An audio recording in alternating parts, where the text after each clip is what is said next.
Hello guys, welcome to another video of stock market. Friends, Garuda construction limited guys, इस IPO का day 3 के subscription open होने जा रहा है, यानी कि लाइव सब्सक्रिप्शन 2 दिन में कितना था, जीएमपी कितना चल रहा है, लिस्टिंग कितना अगर लास्ट डे है तो फाइनल डिसीजन क्या होना चाहिए, अप्लाई करें या फिर नहीं, इन सभी पॉइंट्स को डिस्कस करेंगे। चलिए फ्रेंड्स, वीडियो स्टार्ट करते हैं।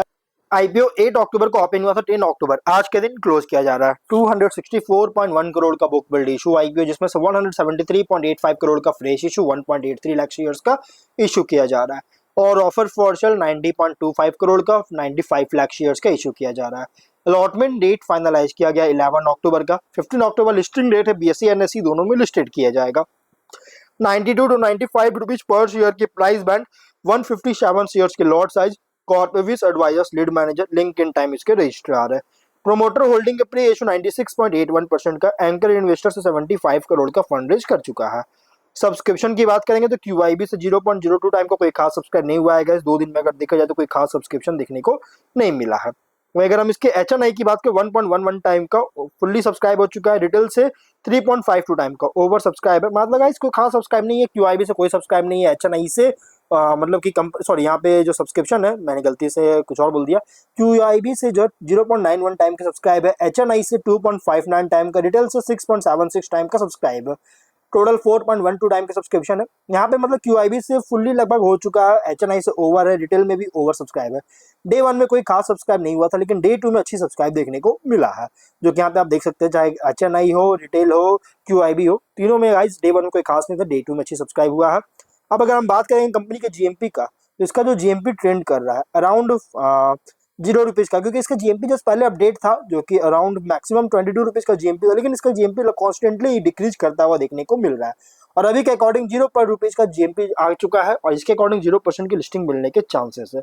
अगर हम बात करेंगे इसके बिजनेस का, तो कंपनी जो है एक तरह का 2010 में फाउंड किया गया था, कंस्ट्रक्शन कंपनी है। ये comprehensive construction services, residential commercial, infrastructure, industrial projects as well as additional services, infrastructure hospitality projects के लिए प्रोवाइड करता है। और कंपनी जो है इसके अलावा सर्विसेज जैसे operation and maintenance and mechanical, electrical and plumbing services, और as well as finishing works जैसे कंस्ट्रक्शन सर्विसेज का पार्ट होता है, इसके ये सर्विसेज भी प्रोवाइड करती है।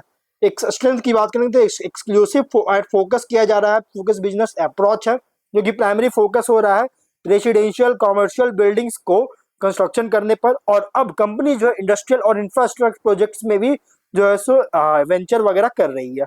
और कंपनी जो है established and proven track record देखने को मिला है, जो कि स्ट्रॉन्ग ट्रैक रिकॉर्ड है अलग अलग कंस्ट्रक्शन प्रोजेक्ट्स में, जिसमें इंक्लूड है Golden Chariot Vasai hotel and spa, Golden Chariot boutique hotel 2015 में।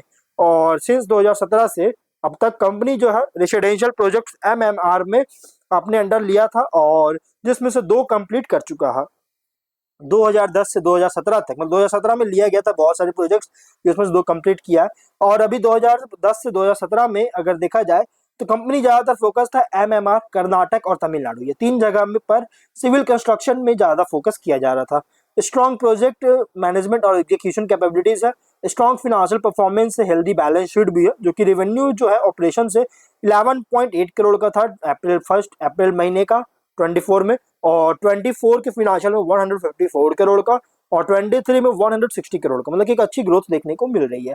विजिबल ग्रोथ है जो कि इंक्रीजिंग ऑर्डर बुक के थ्रू, जो कि 28 सितंबर के अकॉर्डिंग ऑर्डर वैल्यू जो है कंपनी के ऑन गोइंग और पेंडिंग प्रोजेक्ट्स का टोटल 1408 करोड़ का है।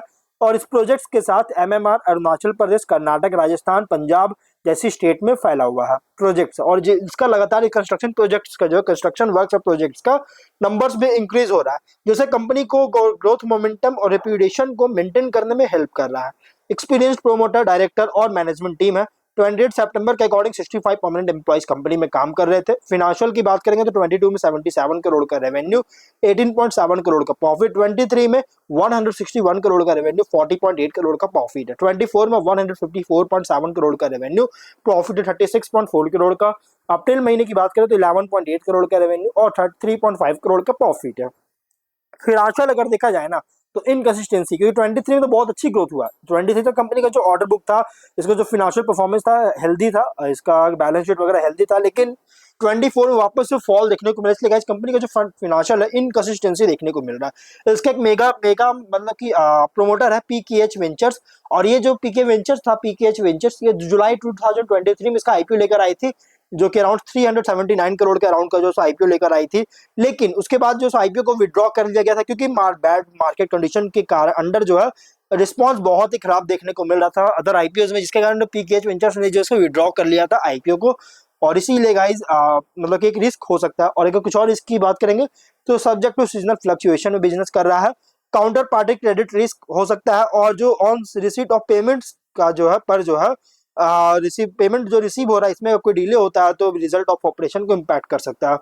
बिजनेस भी एक्सपोज हो सकता है अलग अलग इम्प्लीमेंटेशन रिस्क और अदर अनसर्टेनिटीज के कारण, जिसे business result of operation financial condition को अफेक्ट कर सकती है। वहीं अगर हम बात करेंगे गाइस कंपनी का ऑब्जेक्टिव का, तो working capital requirement, general corporate और अनआइडेंटिफाइड इनऑर्गेनिक एक्विजिशन के लिए फंडिंग चार्जेस के लिए आईपीओ लाया गया। तो ओवरऑल देखिए कंपनी का एक यहाँ पे जो इसका टॉप लाइन है ना, टॉप लाइन से ज्यादा इसका ट्रेड रिसीवेबल्स है, जो कि एक डिसएडवांटेज है कंपनी का। इसका एक अट्रैक्शन सिर्फ एक ही है, वो है ये कि कंपनी के पास अभी जब से ये ऑर्डर ये ऑफर फाइल किया था, डॉक्यूमेंट जो था फाइल किया था, तब तक कंपनी के पास 1400 प्लस करोड़ का जो है सो ऑर्डर बुक था इन हैंड। ये एक ओनली अट्रैक्शन है, अदरवाइज कंपनी बहुत ज्यादा रिस्की है। तो इसलिए अगर आप इसे अप्लाई करना चाहते तो मैं कहूँगा मत कीजिएगा, हाई रिस्क लो रिटर्न आईपीओ है, मैं कहूँगा आप इससे दूर रहिए। और लेकिन अगर आप फिर भी अप्लाई करना चाहते हैं तो आप अपने एडवाइजर से कंसल्ट कर सकते हैं। तो हम लोग वीडियो कहीं पर एंड करते हैं, अगर कोई डाउट कमेंट बॉक्स में पूछे, मिलते हैं नेक्स्ट वीडियो में। बाय।